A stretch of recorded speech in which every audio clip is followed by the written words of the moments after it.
Assalamualaikum warahmatullahi wabarakatuh. Salam sejahtera bagi kita semua. Saya Ajianang Julianto dengan nomor induk mahasiswa 5190611140. Video ini saya buat untuk memenuhi tugas kuliah K3. Di video ini saya akan mempresentasikan contoh perhitungan statistika keselamatan dan kesehatan kerja pada perusahaan. Berikut ini adalah studi kasus.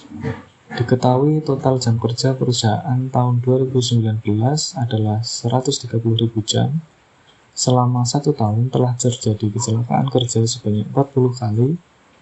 Terjadinya kecelakaan kerja menyebabkan hilangnya 135 hari kerja. Untuk jam kerja per hari 8 jam, diketahui juga nilai frekuensi rate tahun 2018 adalah 65. Untuk jumlah tenaga kerja 2.500. Nah, di sini kita diminta untuk menghitung yang pertama frekuensi rate, yang kedua severity rate, kemudian yang ketiga average lost time rate, yang keempat incident rate, yang kelima frekuensi severity indicator, yang keenam safety score di tahun 2018. Langsung saja, yang pertama, frekuensi rate memiliki rumus jumlah kecelakaan dikalikan 1 juta, kemudian dibagi jumlah jam kerjanya. Untuk perhitungannya, diketahui jumlah kecelakaan kerja 40, kemudian dikalikan 1 juta, dibagi jumlah jam kerjanya diketahui 130.000. Nah, untuk hasil nilai frekuensi rate diketahui 307 jam. Berarti pada periode 1 tahun orang bekerja pada perusahaan tersebut, terjadi hilangnya waktu kerja sebesar 307 jam. Hasil hitungan frekuensi rate mengidentifikasikan bahwa pekerja tidak berada di tempat kerja setelah terjadi kecelakaan. Yang kedua, severity rate memiliki rumus jumlah hari kerja yang hilang dikalikan 1 juta, kemudian dibagi jumlah jam kerjanya. Untuk perhitungannya, diketahui jumlah hari kerja yang hilang adalah 135 dikali 1 juta, kemudian dibagi 130.000 jumlah jam kerjanya. Untuk hasilnya diketahui secara 1038 hari.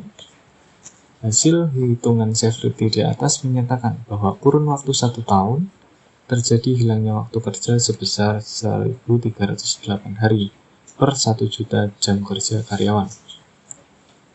Untuk yang ketiga, average lost time rate memiliki rumus jumlah jam kerja yang hilang dikalikan 8, yaitu jumlah jam kerja per hari, lalu dikali 1 juta, kemudian dibagi total jam kerjanya. Untuk perhitungannya, 135 dikali 8 dikali 1 juta dibagi 7.200.000, yaitu hasil dari total jam kerja keseluruhan. Kemudian hasil ditemukan 150. Hilangnya waktu kerja kecelakaan kerja sebesar 307 tiap jam kerja orang, dengan rata-rata menyebabkan 150 hari tidak masuk kerja. Dengan informasi ini cukup bagi manajemen untuk membuat keputusan untuk pencegahan hilangnya waktu kerja yang disebabkan oleh kecelakaan kerja. Yang keempat, incident rate dengan rumus jumlah kasus dikali 100 lalu dibagi jumlah tenaga kerja yang terpapar. Di sini 40 dibagi 2500 dikali 100%, dan hasil ditemukan 1,6%. Nah, jadi incident rate yang dihasilkan termasuk rendah. Bisa dikatakan K3 dalam perusahaan ini berjalan dengan baik.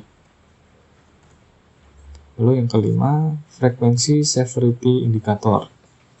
Dengan rumus frekuensi rate dikali severity rate dibagi 1000. Dengan frekuensi rate 307 dikali 1038 dibagi 1000.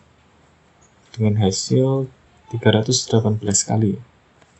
Kemudian yang keenam, safety score dengan rumus frekuensi rate di tahun 2019 dikurangi frekuensi rate di tahun 2018. Kemudian dibagi lagi ke frekuensi rate 2018. Lalu dibagi 1 juta. Untuk perhitungannya, frekuensi rate di tahun 2019 yaitu 307, kemudian dikurangi frekuensi rate di tahun 2018 yaitu 65, kemudian dibagi lagi sama 65, lalu dibagi 1 juta. Dengan hasil yang sudah ditemukan 3,723 dikali 10 pangkat 6 kali. Baik, untuk hasil safety score di atas menunjukkan lebih dari 2, menandakan bahwa keadaan atau kinerja K3 di perusahaan semakin memburuk dan perlu dilakukan perbaikan lagi, supaya penerapan K3 di perusahaan dapat meningkat dengan lebih baik.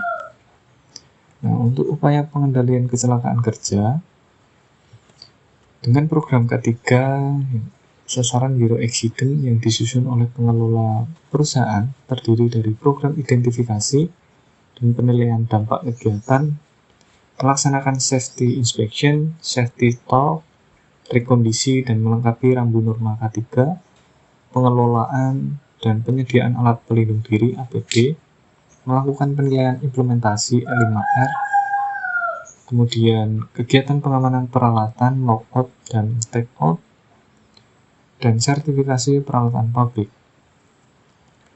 Safety inspection yang meliputi unsafe condition dan unsafe behavior dilakukan pengelola K3 setiap hari saat mulai bekerja. Safety talk dilakukan sesuai jadwal yang telah disusun dengan tema sesuai dan pekerjaan yang dihadapi di area kerja. Nah, berikut ini adalah referensi yang saya gunakan. Mungkin cukup sekian presentasi yang dapat saya sampaikan di video ini.